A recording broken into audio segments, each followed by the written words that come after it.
আজকে আমি রান্না করব ফুলকপি ও আলু দিয়ে মাছ রান্না করব। এখানে তেলাপিয়া মাছ নিয়েছি, তো সেগুলো হচ্ছে আমি ভালো করে হলুদ মরিচ দিয়ে লবণ দিয়ে ম্যারিনেট করে নিয়েছি। তারপর প্যানে তেল দিয়ে আমি মাছগুলো ভেজে নিয়ে এখন তুলে নিচ্ছি। তো একদমই হয়ে গেছে মাছ ভাজা।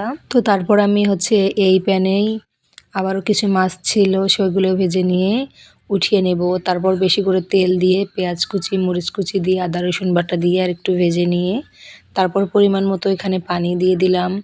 তারপরে এখানে দিয়ে দিলাম লবণ, হলুদের গুঁড়ো দিয়েছি, জিরার গুঁড়ো, ধনিয়ার গুঁড়ো, তারপর এখানে দিলাম লাল মরিচের গুঁড়ো।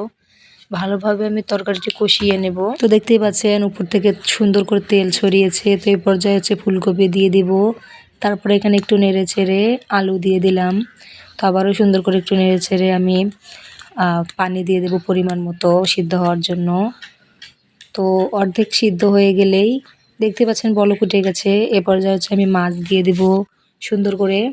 তো মাছগুলো দিয়ে আবার একটু কিছু পানি দিয়ে দিব পরিমাণ মতো, তো সিদ্ধ হওয়ার জন্য। তো সিদ্ধ হয়ে গেলে আমার মাছ রান্নাটা কিন্তু একদমই হয়ে গেছে। দেখতে পাচ্ছেন কতটা সুন্দর লাগছে। তো আজকের মতো আল্লাহ হাফেজ। সবাই ভালো থাকবেন, সুস্থ